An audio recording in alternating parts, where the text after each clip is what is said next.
Over a decade after its release, The Dark Knight is still considered to be one of the greatest superhero movies ever made, and definitely Batman's finest cinematic outing. A movie like that doesn't get made without a lot of behind-the-scenes stories, and in this video we're going to be taking a look at 14 stories from behind the camera of The Dark Knight. First off, director Christopher Nolan really leaned into IMAX for this movie. Nolan's always been fond of his old-school and analog filming techniques, and The Dark Knight was a landmark film for the IMAX format. While most of the movie was shot using standard 65mm, 6 scenes of the movie were shot using 15x70 IMAX cameras. These include iconic scenes like the bank heist at the start and the armored car chase. About 28 minutes of the final cut's runtime was shot entirely in IMAX. That level of commitment to the format is unusual even today, and it was especially rare back then. But the sheer success and acclaim of the movie led the cinema industry to go all in on the IMAX. These days, almost every large city in the world has at least one IMAX cinema, and we can thank Christopher Nolan for that. Next, there are way more practical effects in this movie than you'd expect. During the iconic Batpod scene, one of the dramatic moments was the flipping of an entire semi-truck end over end. The driver of the truck was safe.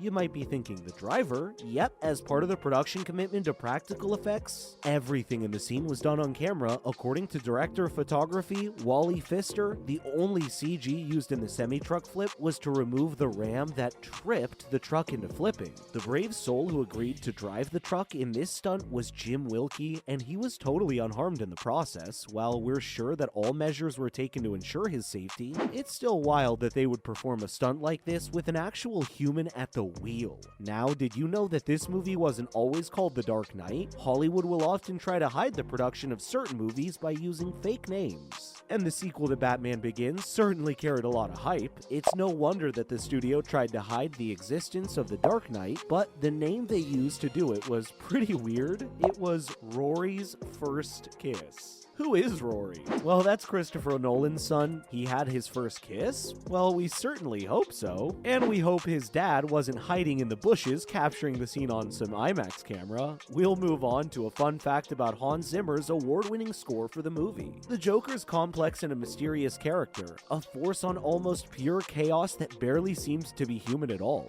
These traits are reflected everywhere from the screenplay to Heath Ledger's GOAT performance, but another area where the Joker impression had to be reinforced was the soundtrack. Composers will often put notes and tones in their tracks to convey a feeling of unease and fear to the audience, but that must be the oldest trick in the book for the decorated composer, Hans Zimmer. He wanted to really innovate on the concept of disturbing the audience, so he tried scratching the wires of a piano with razors and recorded the sound. Whatever he was doing worked, because the Joker's theme is definitely a disturbing piece of music. Speaking of the Joker, Heath Ledger was pretty detailed in his acting process. We know the stories about how Heath Ledger went to understand and get into the psyche of the Joker's character, including locking himself in a motel room for 6 weeks. Turns out that he was also keeping a detailed journal of all his thoughts, work, and influences. You can see Heath's dad flipping through this journal of madness in the documentary Too Young to Die, and there are glimpses of what's inside. Look closely to catch handwritten notes, clipped out pictures of clowns, hyenas, and maybe, unsurprisingly, Alex from Clockwork Orange. Joker does seem crazy enough to hang out with the Droogs and get up to some ultraviolence. Now, one of the Joker's tics wasn't planned.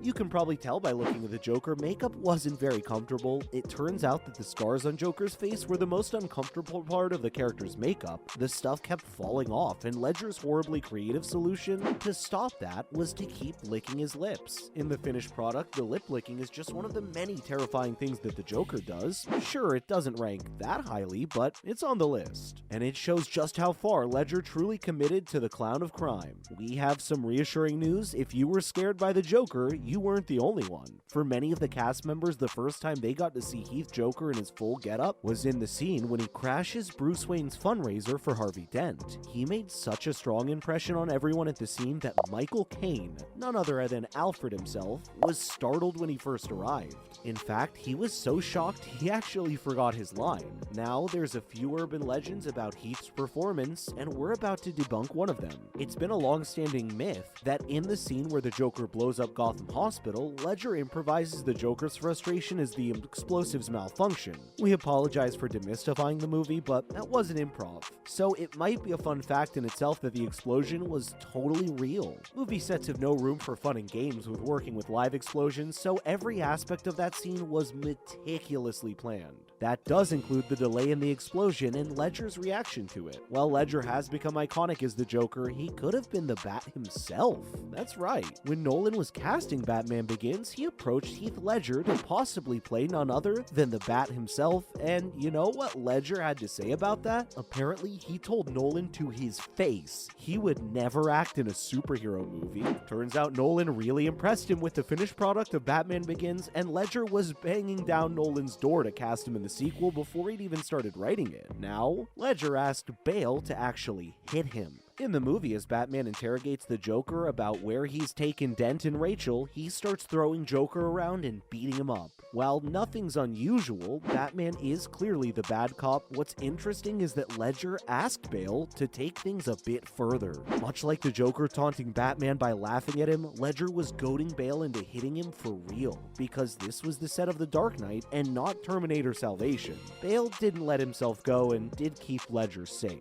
Moving on from Joker, you'll never guess who was the inspiration for Aaron Eckert's performance. As Harvey Dent, Eckert plays an inspirational district attorney who can savvily solve Gotham's problems without dressing up as a bat. To project an air of inspiration, Eckert based his performance on Robert Kennedy Jr., the brother of the famous JFK. Robert Kennedy was famous for being an inspirational person who was very committed to his ideals and equally committed to busting the mob. He served as America's Attorney General before becoming a senator. He was assassinated in 1968, but things also went pretty terribly for Harvey as well. And coming to the next point, here's a fun fact about Christian Bale's performance. There's no question that Christian Bale is one of the greatest actors of our time and possibly the best to have ever donned the cape and cowl. But for this particular role, he actually did need some help. You ever wondered how Bale could speak in Batman's growly voice for so long without messing up his throat? He didn't. Nolan made the choice to digitally process Bale's Batman voice into the notorious growl that we know and sometimes love. In doing so, he established one of the biggest memes about his take on the Cape Crusader.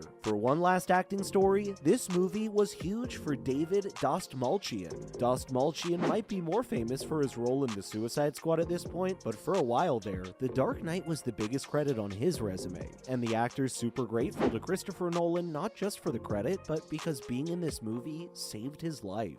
At the time, he was recovering from drug addiction and trying to get his ducks in a row. While most studios wouldn't have hired him, Nolan did, and thanks to his understanding, Dastmalchian now has high-profile roles in the MCU, James Gunn's Suicide Squad, and the Dune movies. And finally, some trivia about Bruce Wayne's Lambo. In a scene of the movie, Bruce needs to do some Batmaning in the daylight. Alfred suggests that the ostentatious Lambo in his garage would actually be subtle, but only in comparison to the Batmobile. Bruce agrees and takes the Lamborghini. The funny thing about this is that the car is a Lamborghini Murcielago. Of course, that would be the car that Bruce drives during the day. Murcielago is Spanish for bat.